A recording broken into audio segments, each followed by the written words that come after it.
In a single day and night of misfortune, the islands of Atlantis disappeared into the depths of the sea.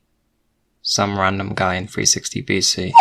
Atlantis the Lost Empire is a very interesting film to look into. Inspired by the works of French novelist Jules Verne, the movie follows Milo James Fatch, a 32-year-old linguist and cartographer obsessed with finding Atlantis and proving its existence. Unfortunately for him, he obtains a sacred book which he believes to be the key in finding the lost civilization, and later gets his big break with the opportunity to join an expedition with other explorers who also intend on finding Atlantis with the Ulysses submarine, all of which are 100% funded by Professor Whitmore. What a cool guy. Released in 2001, the film was unfortunately victim to heavy competition, and being Disney's first science fiction film, it may have alienated a majority of moviegoers and Disney fans alike. I said maybe. Nowadays, it's considered to be an underrated classic with a strong cult following, and as a huge sci-fi fan myself, I couldn't agree more. Atlantis is one of my favorite Disney films, and I've wanted to talk about it for almost a year. I even tried writing a script, but could never surpass 100 words, because starting a project of any kind is another weakness of mine. But given my recent fixation with both animated flops and sci-fi features, I suppose now is the time to finally discuss in detail what makes this film a near masterpiece.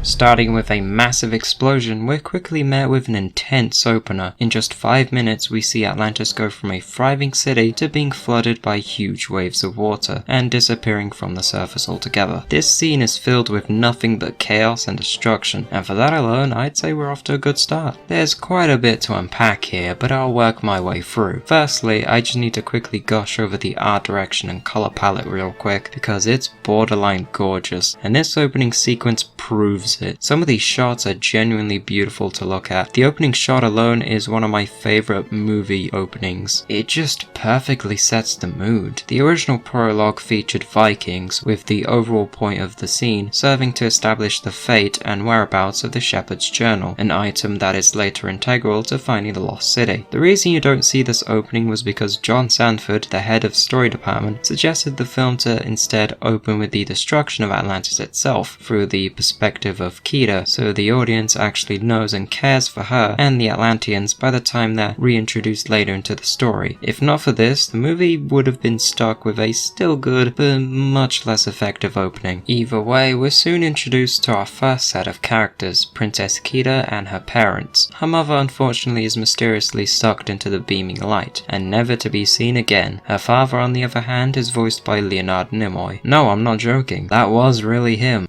Return to your people. You must leave Atlantis. He's the king of Atlantis, and yeah, that's about it. But I do like the designs of the Atlanteans themselves, as well as their buildings, culture, and infrastructure. A lot of the influence was drawn from various pieces of historical and geographical research, all blended into one fictional city. And being so obviously fiction, the creative team made use of their artistic license, and went as far to even research some of the most outlandish theories on Atlantis, and apply the best ones into the film. And thanks to them, we got giant ass stone guardians. Awesome. Fast forward to 1914 Washington DC, and we meet Milo Fatch, the film's main protagonist. Who would have guessed? He's voiced by Michael J. Fox, and the only reason he's even in the film was because he let his son choose between this movie and Titan AE, and we all know what happened with that movie. Now, random fact aside, Milo's introduction is a pretty good one. It very well displays his key interests and personality traits, with a mildly humorous tone to the scene. In other words, he's literally me. A key trait of Milo is easily his fixation with the legend of Atlantis, which I personally relate to. You can see the passion he has for this particular subject, and the rejection and ridicule he often faces undoubtedly crushes him. This setup enables us to sympathize with the character along with his ambitions and hardships. It also helps us root for Milo early on by making him a likable and relatable character who we can root for. In terms of backstory, however, we're not really given much aside from a single shot focusing on an old photo featuring him and his grandfather, a special someone who's repeatedly brought up throughout the film. And speaking of his grandfather, Milo comes home to a mysterious invitation sent by Professor Whitmore, an old friend of Thaddeus Fatch. That's his name. To summarize, Milo is invited in the weirdest way possible to an expedition to find Atlantis, with the aid of everything from a gigantic submarine to a small thick journal withholding key information of the city. That's probably a fake.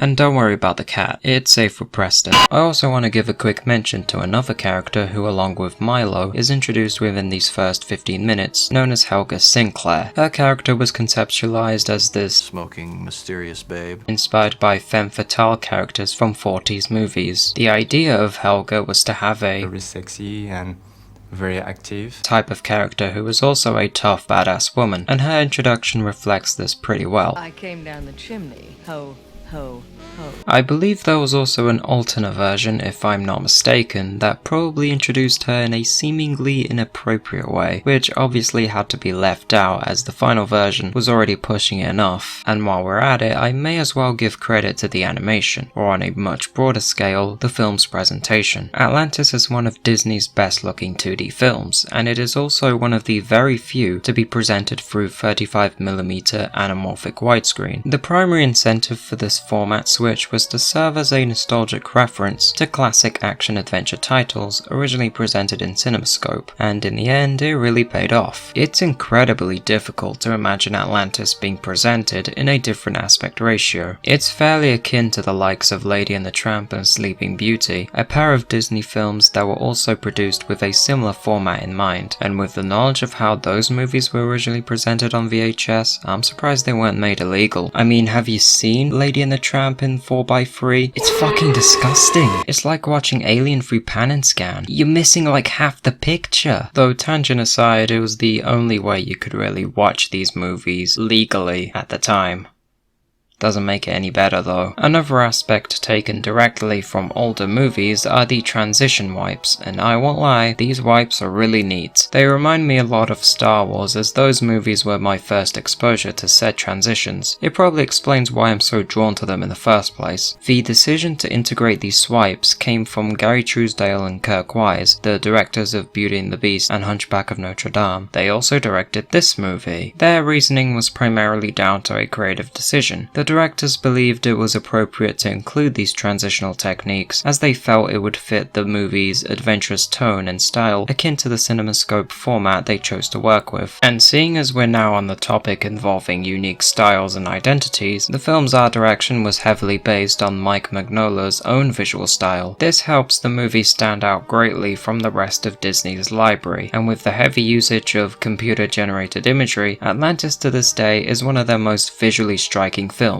It's quite a shame I wasn't alive to experience this in theaters. I mean, could you even imagine the excitement I'd feel watching all of this on the big screen? Now that itself would have been awesome. So after a speedy introduction, the film quickly picks up the pace and gets moving. Now we're getting started. Firstly, we're introduced to a number of main characters who all steal the spotlight in their own various ways, and I must say, if Atlantis released today, it would have been blasted to no end for its woke agenda and forced diversity, which would have been total bullshit. That being said, Atlantis has a surprisingly diverse cast of characters. There's an American linguist, Puerto Rican mechanic, Italian demolition expert, black medic, elderly radio operator, French geologist, German-born lieutenant, and so on. Well, no time like the present. I simply love these characters. They're one of my favorite supporting cast of characters in all of media, and I am not exaggerating. They're all eccentric in their own ways, and you'll see what I mean as we go along. The first character we meet is Cookie, voiced by the late Jim Varney, who unfortunately died before the film's release. One interesting fact about Jim was the amount of audible content he gave during his voiceover sessions, and according to the director's commentary, the amount of ad-libs and songs recorded were apparently enough to even make a Cookie solo film. You know, he gave us so many ad-libs and so much material to work with. You could actually make a Cookie movie out of all the stuff that he used, and songs and jokes and just everything. We then meet Vinny, a demolition expert who likes to blow shit up. I like him. He's a funny guy. Dynamite. He's primarily expressive with his hands and gestures, and it makes every moment of his much more funny than it has any right to be, and I think I know why. His voice actor, Don Novello, would consistently improvise his lines while recording. He would read them once and never again, meaning a majority of his dialogue heard in the film were potentially improvs. Now that, ladies and gentlemen, is what I call talent. Boom! No more Chinese laundry. Shortly after, we're introduced to another character, Commander Rourke, leader of the Atlantean expedition. He's voiced by James Garner, and is also one of the earliest examples of a Disney twist villain, but at this point in the story, his real intentions are unclear to the audience, even though said twist is obvious when you think about it. A surprise takeover plot surfaces. What do you mean by that? More on it later. We then get one of the single best shots of the entire film, a long continuous view of the Sub. We've got a digitally created submarine. Inside is a traditionally drawn Milo. He's surrounded by a cast of digital extras who've been animated by our computer graphics department. By the way, you may have noticed my frequent use of the film's DVD commentary track. It's actually a really helpful source. There's a plethora of interesting information to be found using this, and that's not even mentioning the highlights. You could say he's a teacher, but he's got no pupils. Oh, very good. After that, we're introduced to more characters. Yay! Meet Mole and Dr. Sweet. Mole is a French geologist who acts like a mole, and Sweet is just Terry Crews as a medical doctor of both African and Native American descent. His voice actor, Phil Morris, was very challenging for the animators to work with, as he typically read his lines with rapid speed, which made lip syncing a very difficult process. To whoever took the L from the motor pool sign, haha, we are all very amused. Similar to Vinny, Mrs. Packard is one of the funniest characters we have. Her dry, cynical voice just makes everything she says way funnier than it should. I sleep in the nude. And her chain-smoking habits perfectly complement her personality and visual design. And on the subject of smoking, this was the last theatrical animated film from Disney to feature an on-screen cigarette. And no, Mr. Big did not smoke in Zootopia. Where did you get that? Anyways, we now move on to the very first action set piece, and wow, is it really good. The suspense, pacing, music, everything. It all just works so beautifully. The overall build-up is very well done. The way all of these characters react to the sound, only to be immediately caught off guard by the Leviathan surprise attack, is a nice little detail itself. And keep in mind, this was after Milo's slideshow presentation, and that served as a nice foretelling of what's to come. There's also a brief moment showing massive piles of wreckage from every era. It's quite a bone-chilling moment, and it's not the only one. There is another short but equally chilling scene with Audrey closing the hatch to an area with at least 2 people still inside trying to escape. This is actually something US Navy sailors are trained to do for when the ship is struck in an effort to try and stop the water from flooding the rest of the ship. It's a very interesting but grim detail they snuck in. The movie in general has a share of dark moments in which you'd probably not see in a mainstream animated film from Disney these days. The Leviathan itself is a huge biomechanical creature that guards the entrance to Atlantis. The creature was designed using CG, and the biggest challenge was getting the model not only integrated within a 2D environment, but also interact with hand-drawn characters. I say it paid off, as it provides a well-shot action sequence that I've probably replayed more often than the movie itself. 20 minutes in and we already have the largest body count of any Disney film. Less songs, more explosions. Hell yes. Now at this point, things are getting a little more serious. With 90% of the crew gone, the surviving members must traverse through the underground caves using their vehicles. Can you drive a truck?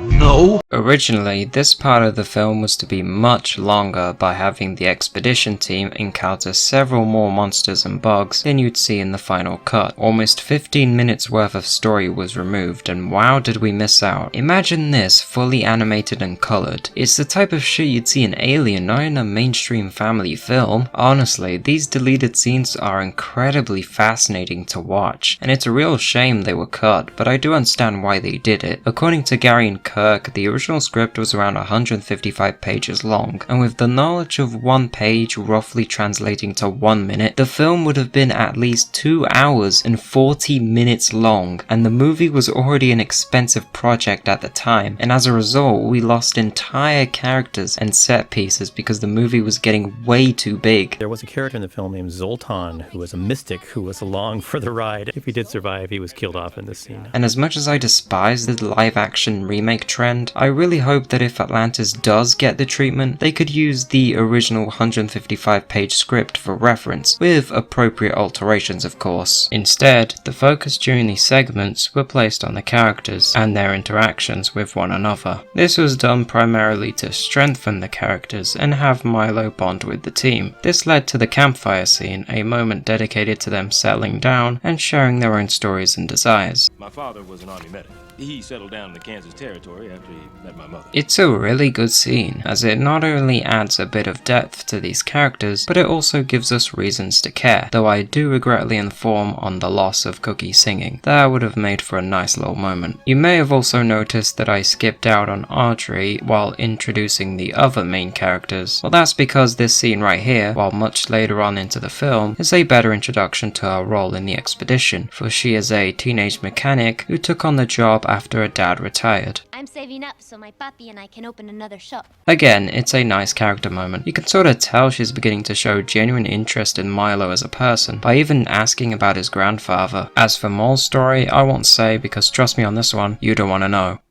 40 minutes in and we're reintroduced to Princess Kida, who you may remember as the little girl from the prologue. Her reintroduction is a lot more effective in the final version because first time viewers probably wouldn't expect her this far into the film, but what first time viewers would expect is the discovery of a certain location that also happens to be the official name of the movie. So here we are, the lost city of Atlantis, and with that we get a beautiful establishing shot revealing the city in its current form. This took the crew at least several different attempts, but they eventually managed. We're also reintroduced to the Atlantean king, and similar to his daughter, he looks a little different to how he was in the beginning. Firstly, the eyes. What happened? Probably blinded by the very light he protected Kida from. The stick? 8,000 years since the fall of Atlantis. And that makes him very old. You could also call him a teacher, but he's got no beauty. Cree Summer really deserves credit for providing the voice of Kida. Her role was fairly challenging, having to not only speak English as if it were her second language, but to also learn and speak Atlantean, an entire fictional language created specifically for the film and its supplementary media. And with that in mind, I'd argue it's one of her best voiceover roles to date. She's just a really awesome character in my opinion. She's a strong, independent, badass, interesting, and selfless person who knows what she wants and how to get it. It would be really nice if they acknowledged. There is also another aspect to Kida's character that I want to discuss, and that is her relationship with Milo James Fatch. Kida and Milo make a decent romantic couple, and I like the chemistry they have with each other. Too bad we don't spend enough time with them. Yeah, it may have taken us a while, but we've finally got around to my first major issue with the film.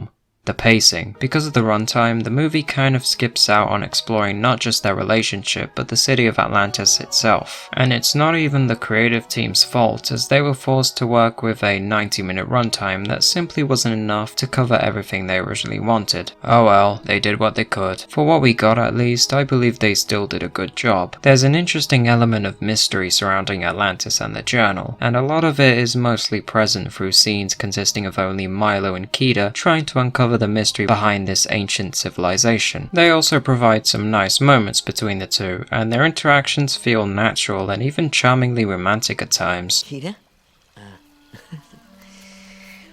What are you doing? No, Milo. What are you doing? Sure, the movie doesn't have much time to further explore their relationship, but it's a lot better than Pocahontas at least. And while we're on that subject, I want to give attention to another scene with Kida and her father. Why did I write "and" twice? I like this little father-daughter moment they have, where she clearly disagrees with her dad's politics, and yet still maintains a level of respect and love for him, as he does with her. And about the journal... Ah shit. If you're not aware, this scene specifically is a common complaint among the film's critics, and I admittedly see where they're coming from, but if you weren't paying attention, you'd most likely miss out on several key hints planted throughout the story, with some being a lot more obvious than others. Money. Money. Money. Money. I'm gonna say money. And to its credit, the twist is miles ahead from something like Big Hero 6 and Zootopia, especially the former. That was his mistake. So go ahead and say what you will about the reveal scene, but at the very least they bothered building it up. And while Rourke does become a somewhat different person to what we see prior, it's not like he was some huge mystery waiting to be unveiled. It was pretty obvious from the start, I won't lie, and it definitely could have gone a little better. As for the others, they also could have been executed better, as thanks to the short runtime, the supporting cast of characters here definitely suffer a bit without the necessary pacing and time to fully flesh them out. But they do, however, become visibly disgusted and regretful of Rourke's actions later on when he inevitably goes too far with the plan by fatally punching the Atlantean king. And the brief cutaway as he punches him was probably what saved this movie from getting a PG. But before he dies, the king reveals to Milo through an exposition dump on the true reason why Atlantis fell in the first place. Again, the animation and art direction absolutely steal the show here. The colors and background work are phenomenal, and it's honestly hard to believe this movie still doesn't have a positive score in a majority of review aggregation sites. And no, Rotten Tomatoes are absolutely not at fault here. I'm tired of people who act like they know these things when they clearly don't, constantly bashing the site because of the weird scores they'd give to certain movies, despite the fact that Rotten Tomatoes does not rate movies at all. All they do is collect reviews and scores from all over the internet and calculate them into a simple score representing a total percentage of positive reviews that had been gathered from various sources. That's it. It's not hard to understand. So anyways, Kida's transformation sequence is a really good showcase of traditional animation at its finest. Such a beautiful scene. I'm also glad they didn't go with the frustrating and typical third act argument cliches that you see in so many movies, particularly animated ones. And the scene where they collectively turn against Rourke and stand up for Milo is also pretty good. And once again, it adds another layer to their personalities and ideals. We can visibly see exactly what they're feeling at that very moment, and it shows us that unlike Rourke and the other mercenaries, they still have a bit of good inside them. The severe escalation was way further than expected, and as it became clear their paycheck would inevitably result in the death of the entire culture, they quickly backed out while showing their disdain for Rourke's actions. But nobody got hurt. Well, maybe somebody got hurt, but nobody we knew. And I really appreciate how they didn't just make these characters 100% good, instead opting for moral ambiguity. It's a nice change of pace from the usual good versus bad type of stuff, as their moral complexity helps the betrayal scene make more sense than it would if they had gone the other route. I mean, they literally refer to money as their sole motive for joining the expedition, and while they did go ahead with the plan to steal the heart of Atlantis, you could assume they were either pressured into going forth with the plan, or they just didn't know of the consequences that would follow if they actually stole it. So with Rourke and Helga having now obtained the very thing still keeping Atlantis alive, Milo conceives the idea to follow the mercenaries and stop them from reaching the surface with the heart of Atlantis. And this, my friends, is where it gets really good. Without a doubt, my favorite scene of the entire film is the climax. I've definitely seen this way more often than the actual movie itself. In fact, it was the very first clip I saw, and despite having the best part immediately spoiled, it was enough to get me curious about the film, as well as checking it out shortly after. And looking back, I don't regret anything. It's honestly one of the most thrilling action set pieces I've ever seen, and I don't even know where to start.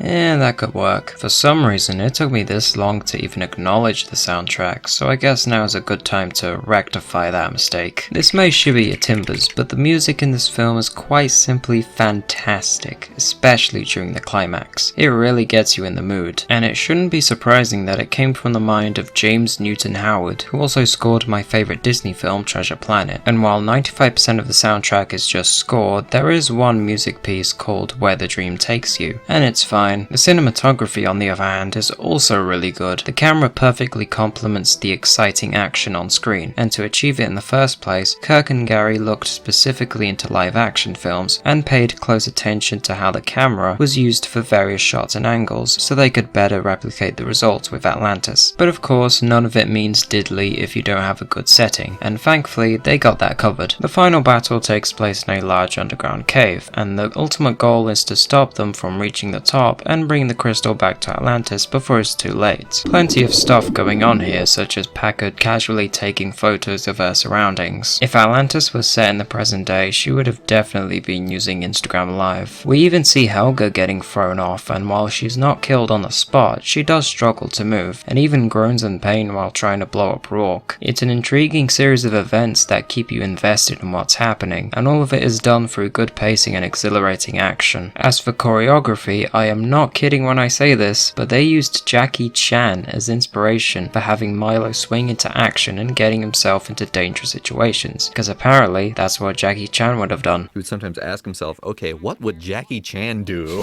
Well, Jackie Chan would leap off that flying fish and grab onto the balloon and swing down on a rope. The battle between Milo and Rourke has got to be my favorite moment of the entire film. Like, man, what a thrilling, memorable set piece it is. The overall flow of the battle is fast enough to keep you on your toes the whole way through. There are many ways in which Milo could have easily lost the fight, and there are times in which he could have easily been killed if it weren't for luck or plot armor, to which even then, it's still a very believable fight akin to what you see in Indiana Jones. Because of Rourke's strength, Milo stands a very small chance against him, and the only way he could possibly win is with pure luck, and similar to Indy, he takes his chance and uses a shard of glass to strike against his enemy, turning Rourke into a terrifying blue monster consumed by his own evil, and then arguably one of the greatest villain deaths in animation history. What a way to go down. So the bad guys are now defeated and Milo finally retrieves Kida's crate, but the surface they're currently on turns out to be an active volcano, and it's practically about to erupt, and with such limited time left, they quickly return to the city and free Kida from her crate. We're then spoiled with another gorgeously animated sequence as the Stone Guardians rise to protect the city within a dome, neutralizing the threat and saving Atlantis. With the city now restored, Milo stays and Kida becomes queen, while back on the surface, the remaining survivors of the expedition agree to keep Atlantis a secret from the world, which makes sense. Oh look, it's the cat from earlier. And to defend Milo's decision to stay with Kida, he honestly didn't have much else going for him back at the surface. From what we know, he doesn't appear to have any living relatives or loved ones outside of Atlantis, apart from his friends of course. So with that in mind, what reason would he really have to go back? He's in love with Kida now and believes the world doesn't really need a hero. And knowing Milo, this is definitely in character for him to do. He was always more focused on the adventure and exploration side of things rather than money, and in the case of his friends, they were definitely more interested in the money, and while they do get their hands on Atlantean treasure, it wasn't until after they willingly gave up their selfish desires and stood up for what was right. I love character development, and I also love this ending. Did you know this took at least 18,000 inches of paper to complete? The more you know. And that was Atlantis: The Lost Empire, and in case you couldn't tell, I love this movie. It's not perfect however, as with many films, I have a number of problems with it. Most of them are simply nitpicks that don't really mean anything, and some are genuine problems that stop me from giving it a higher personal score. But in spite of all that, I still love it. It's one of Disney's greatest films, and to see it garner such a strong following after 20 years makes me very happy. It's quite a shame it didn't perform well at the box office, as from the looks of it, Disney actually tried marketing the film through various means. They had toys, video games, books, and even planned a Disneyland ride. So what happened?